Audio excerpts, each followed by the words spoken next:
أهلا بحضراتكم مرة تانية. الذكاء الاصطناعي AI بقى موجود تقريبا في كل حاجة في حياتنا، والبعض بيقول إنه يعني جرس إنذار خطير جدا للعقل البشري وللقوى البشرية، إنه الذكاء الاصطناعي قد يخرج عن السيطرة وربما يكون في عالم جديد بعد سنوات قليلة جدا، وربما يهدد فرص عمل الإنسان. إزاي نتعامل مع الذكاء الاصطناعي نستفيد من مزاياه، وفي قدر أو يعني قدر المستطاع نتعامل مع المخاطر التي قد تخرج عن تطوير الذكاء الاصطناعي؟ ده موضوعنا مع حضراتكم دلوقتي. معنا الحديث والحوار دكتور أحمد مصلحي، دكتور الذكاء الاصطناعي وإدارة الأعمال. أهلا بحضرتك. أهلا وسهلا بحضرتك. أهلا وسهلا بحضرتك. طيب، عايزين نعرف يعني إيه ذكاء اصطناعي، والفكرة اتولدت إزاي، والمشروع اتولد إزاي؟ الذكاء الاصطناعي هو عبارة عن تكنولوجي بتحاكي المخ البشري، اتصممت واتكونت ان هي تبقى زي المخ البشري بالظبط. فكرتها طلعت من زمان قوي، من خمسينات. يعني ايه تحاكي المخ البشري؟ تبقى زيها، تتعلم زي البشر. تتعلم زي البشر، وتشوف زي البشر، وتحاول تشوف وتاخد قرارات زي البشر بالظبط. فبالتالي تقدر تخش الجامعة، تقدر تتعلم، نقدر نديها كتب تتعلمها، تقدر كمان تتعلم من الخبرة، وده اللي بيحصل دلوقتي. تكتسب خبرات وتربط ما بين الأمور. مزبوط. وتعمل علاقات ما بين الأمور والأشياء. مظبوط. وبالتالي حتى لو في أي حد فينا بيتعامل مع الاي اي دلوقتي، حتى لو اتكلم معاه ولقاه غلط وقال له انت غلطت، يقول له انا اسف، انا فعلا غلطت، وبيراجع المعلومة وما بيغلطش تاني. فهو بيتعلم كمان من الطريقة اللي احنا بنتكلم معاه بيها، وبيتعلم من الغلطات اللي هو بيقع فيه علشان ما يغلطهاش تاني. فاعتبره بالظبط اكنه بني ادم، واحنا بنتعامل معاه في طريقة التفكير وطريقة الرد. هم صمموه علشان يكون يحاكي المخ البشري، ويحاكي الطريقة اللي الانسان بيتكلم بيها، واللغة اللي بيتكلم بيها الانسان، وطريقة تفكير الانسان. طيب، شفنا خلال السنوات القليلة الماضية دكتور أحمد يعني تطور هائل في عالم الاي اي او الذكاء الاصطناعي، وبقينا حتى بنشوف زي ما حضرتك تفضلت هو تقريبا موجود في كل حاجة دلوقتي في حياتنا، حتى انه استغنينا عن في الانترنت كنا بنستخدم السيرش انجنز او محركات البحث جوجل وخلافه. دلوقتي بقينا بنروح لتشات جي بي تي. ايه الفرق في العمل او في الشغل او في الاداء ما بين محركات البحث العادية السيرش انجنز او لما بخش على يعني ابلكيشن او تطبيق او حاجة جديدة زي الشات جي بي تي؟ السيرش انجن زي جوجل هو كان معتمد على، هو عامل زي بالظبط كده هوت اكنه دليل تليفون. كل الحكايه انه داخل جواه حاجه اسمها سيرش انجن اوبتمايزيشنز لكل المواقع الموجوده في العالم، فبيقدر يروح لها بشويه كي ووردز.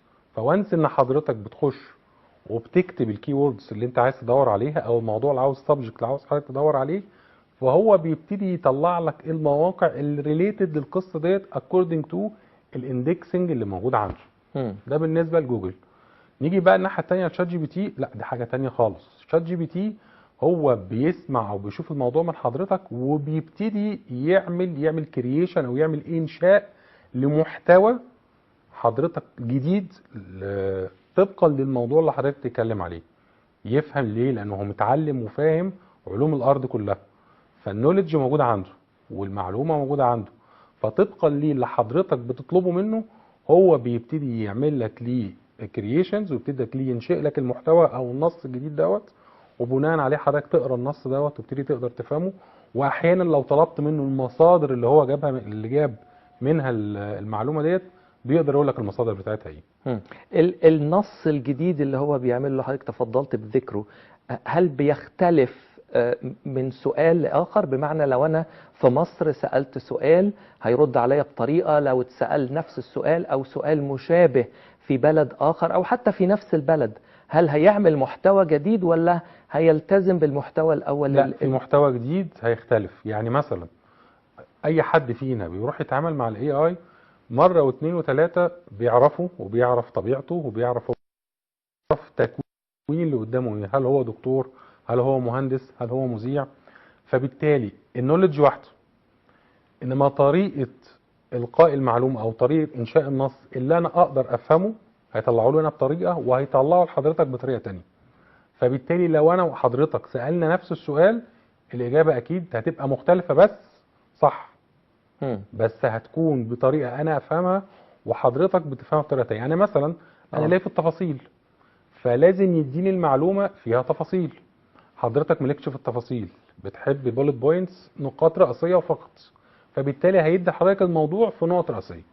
يعني هو كمان بيقدر يميز، مظبوط. وعنده القدرة انه بيشوف بناء على الشخص اللي قدامه والخلفيات السابقة، اذا كان عامل له فايل او غيره، يقدر يحدد طريقة ايصال المعلومة للشخص اللي بيسأل. مظبوط. يعني حتى في ناس في برومب، يعني في فتره كده اهوت ناس ابتدت تقول لك ايه بعد استخدامها للاي اي، بقت تقول له ايه اللي تعرفه عني، فابتدى يديله معلومات الناس ما بقتش مصدقاها. ايه ده، معقوله عرف كل المعلومات ديت من مجرد شاتنج ما بيننا وبين بعض؟ اه يعرف. ليه؟ لان كل المعلومات اللي احنا بنديها له بياخدها وبيتعلمها وبيعمل لها اناليسز، وبالتالي بيعرف هو بيكلم مين بالظبط. فكل واحد لينا، كل واحد فينا له بروفايل جوه الاكونت بتاعه، سواء على حسب التول اللي هو بيشتغل عليه. طب ده هياخدنا لبرضه حاجة مهمة جدا دكتور أحمد، يمكن حتى أنه صدر تحذير بشأنها من الناس اللي بتشتغل في مجال الاي اي، الشات مع الاي اي، واحيانا الموضوع بيدخل في موضوعات خاصة او بيتكلم في حاجات أسرية او بتخص العمل واسرار معينة مش مفروض ان هي تكون تطلع لأي حد بره الشغل او بره البيت او في تحذيرات انه قد يتم استخدام الحاجات اللي بتحصل او المعلومات اللي بتحصل في الدردشة مستقبلا بأي شكل من الأشكال. هل ده فعلا خطر وارد؟ خطر. خطر ممكن نقسمها على جزئين. الجزء الاولاني الناس الصغيرين، او نقدر نقول الشباب الصغيرين. فيه لسه حادثة كانت في امريكا من حوالي 3-4 شهور لواحد مراهق كان شغال او كان بيشات مع موقع اسمه، مع شخصية من ضمن الشخصيات اللي موجودة جوه الموقع دوت. والشخصية ديت مع الاي اي طبعا تحديدا وصلته لمرحلة قالت له انتحر عشان تجيلي. قرينا عن حاجة فطبعا زي دي. فبالتالي هو الولد يعني سلم نفسه للاي اي وخلاه هو اللي يتكلم معاه ويتحكم فيه، فبالتالي اتحكم فيه وخلاه نصحه بحاجة نفذها، في الاخر هو موت نفسه. نيجي للناحية التانية، طبعا دي مشكلة. المشكلة التانية نيجي ناحية البيزنس. اي حد فينا شغال في مكان، فطبعا خطر جدا ان احنا نطلع له او نقدر نابلود الداتا اللي احنا شغالين بيها للاي اي. ليه خايف؟ لان بمنتهى البساطة هو بياخد البيانات ديت وبيتعلم فيها. يعني مثلا لو انا شغال مثلا في احدى الشركات مثلا الاتصالات الموجودة هنا في مصر، هم 4 بس او 5، فلو شركة من الشركات ديت انا شغال فيها ورفعت البيانات بتاعتها، هو هياخدها ويتعلمها. لما يجي حد من اي حتة تانية في العالم بيسأل عن سوق الاتصالات في مصر وايه اللي موجود فيه، فالاي اي بمنتهى البساطة هيطلع له البيانات دي. فطبعا اصبحت خطر. ليه؟ لانك طلعت بيانات سرية ما كانش المفروض تطلع وتلاقيهم بابليك للعامة او في العلن. وبالتالي الاي اي بطبيعته عشان هو بيتعلم خدها من البيانات دي بمنتهى البساطة وطلعها. لذلك الناس لما تيجي تحاول نصيحة لأي حد بيحاول يشتغل مع الاي اي، يشوف الموديل اللي بيحاول يشتغل معاه عبارة عن ايه بالظبط، ويحاول يشوف الموديل اللي هو ما يبقاش فيه الاوبشن دوت. يعني شات جي بي تي مثلا، مش عشان تحيزا ليه، هو في اوبشن وفي اختيار انه بتقول له ما تشاركش البيانات اللي انا برفعها لك وانك تتدرب عليها، سواء تكست نص او فويس او فيديوز. تمام، انت بتطلب لكن انت لا انما تعلم لو انا ما اعرفش ايه اللي هيحصل. لكن كلام حضرتك خطير جدا دكتور احمد. يعني فكره المراهق اللي كان بيتكلم مع احد برامج الاي اي والبرنامج نصحه انه ينتحر، هياخدنا لسؤال خطير ومهم للغايه. وولادنا وبناتنا واحنا كاباء وامهات علينا ان ننتبه. هو ممكن الاي اي ينصح بكارثة او ان واحد ينتحر زي ما حصل، او ان هو ينصح انه تحصل مشكلة كبيرة، او ينصح بقتل مثلا؟ ممكن يحصل ده؟ بصوا احنا الاي اي دلوقتي هو عباره عن 3 انواع. احنا لسه في الحاجه اسمها النارو اي اي، اللي هو ايه؟ ذكاء اصطناعي محدود. لسه المرحله الثانيه اللي هو هيوصل، اللي هو الجنرال اي اي، اللي هيبقى مستواه زي مستوى الذكاء البشري. وفي النوع الثالث برضك ده لسه مجرد سيري، اللي هو السوبر انتليجنت اي اي، وده اللي فيه كتير ايه بيخايفين منه. نيجي في اللي موجود دلوقتي. اللي موجود دلوقتي هو لسه محدود. يعني لسه محدود اكنه بالظبط واحد طفل معاه 2 3 سنين، طفل عنده 2 3 سنين. فبالتالي مهما اديته من علم ومهما اديته من علوم، انت لازم تراجع وراه، لان في نسبه كبيره من الهلوسينيشنز اللي موجوده فيه. يعني في نسبه من الهلوسه، في هلوسه. في هلوسه، وباعتراف كل الشركات موجوده، لانه احنا لسه في حاجه محدوده. طيب معلش فهمني واحده واحده يا دكتور، لان الموضوع ده مهم وارجوكم تنتبهوا معانا.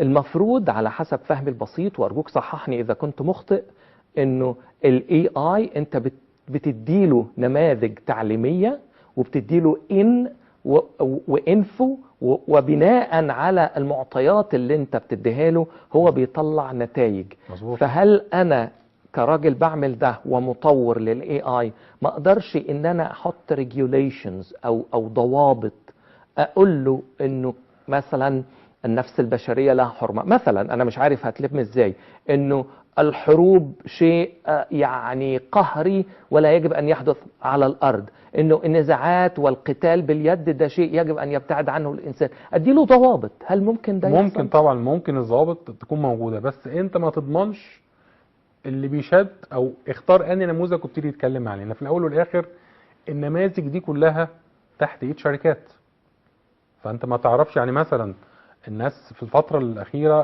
ازمه غزه والحرب مع ايه كانت موجوده، لو دخلت انت اتكلمت في الموضوع دوت هتلاقيه بياخد لك للاتجاه التاني.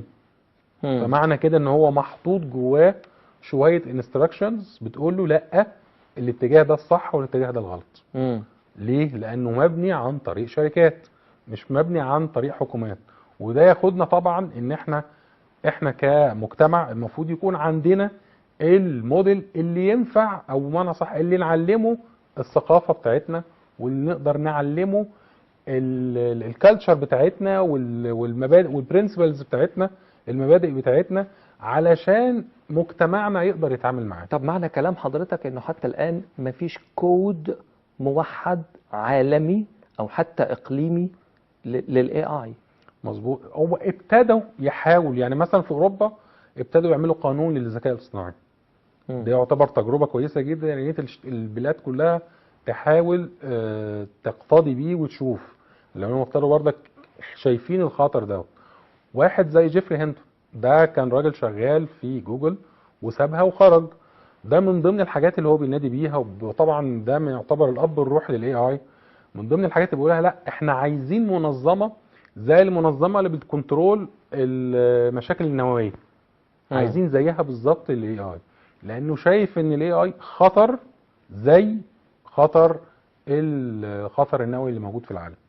محتاجين يكون ليه كنترول، ويكون فيه ضوابط تقدر نكنترول بيها اي حد بينشئ اي موديل، يمشي على الضوابط ديت علشان نضمن انه ما يحصلش مشاكل، او يحصل بقى مشاكل للنفس البشريه، او اي ما تكون المشاكل اللي ممكن هو تحصل. ليه هامبتون وهو الاب الروحي زي ما حضرتك تفضلت للاي اي، ليه هو ما يتصداش للمهمه دي ويبتدي يجمع العاملين في هذا المجال، يتحرك بشكل مؤسسي، يتخاطب مع الدول الكبرى اللي عندها الاي اي متقدم وفي تركيز في عملها؟ ليه ده ما بيتمش على ارض الواقع؟ لانه من الواضح ان الموضوع خطير للغايه.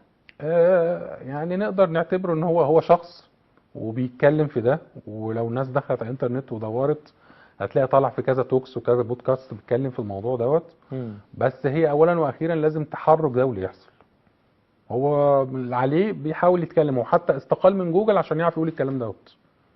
هو شغال هناك ما كانش يقدر يقول ده. يعني سيطرة الشركات العالمية الكبرى اللي شغالة على مشروعات الاي اي واللي بتستثمر ملايين الدولارات ويمكن مليارات الدولارات هي الحاكمة دلوقتي، هي اللي بتحدد الاتجاه. يعني هدي لحضرتك معلومة. شركة جوجل برضك من حوالي من 6 شهور كان في خبر نزل انها اشترت 3 مفاعلات نووية.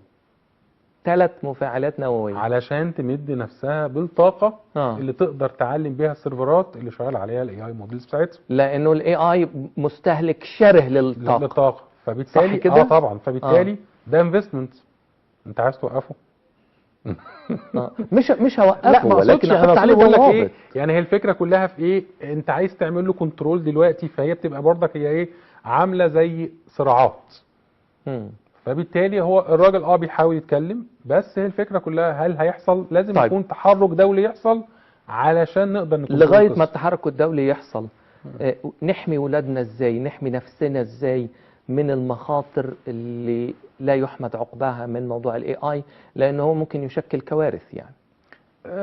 اول حاجه لازم نتعلم، لازم لا اولا قبل التعليم لاولادنا لازم يكون الطبيعي في تربيه، ناس متعلمه صح، متربيه صح، متربيه على الاخلاق الصح، علشان التربيه الصح هتخلي اي حد من اولادنا يقدر يفرق ما بين الصح والغلط، يبقى عنده السنس او السنسورز اللي يحدد ما بين الاثنين. دي رقم واحد. رقم اتنين، لازم نتسلح بالعلم، لازم نفهم الاي اي مظبوط، لازم نعرف نتعامل معاه مظبوط، لان الناس فاكراه انه هيعمل كل حاجه، او ناس حاطه توقعات كبيره جدا للاي اي. نظريا هو يقدر يعمل حاجات كتير، بس على ارض الواقع احنا لسه في اول الموضوع. فبالتالي لازم نفهم ونتعلم ونعرف امكانياته ايه، لانه هو اولا واخيرا اتس تولز، مجرد اداه زي القلم بالظبط وزي الموبايل اللي في ايدينا، اداه نحاول نتعلم ازاي نعرف نستعملها. اذا لازم نتعلم، وقبل ما نتعلم لازم كمان نربي اولادنا على الصح والغلط، ويكون في وازع ديني واخلاقي يقدر يحكم قراراتهم. دكتور احمد مصلحي، دكتور الذكاء الاصطناعي واداره الاعمال، شكرا جزيلا، نورتني. متواصلين مع حضراتكم بعد الفاصل، والستيريوتايبس او الانماط الذهنيه التقليديه اللي بيتم زرعها عن العربي او الشرق اوسطي او المسلم في عقول يعني الناس في اوروبا، في امريكا، في انحاء كتير من العالم، سببها ايه وازاي نقدر نتعامل معها؟ خليكم معنا بعد الفاصل.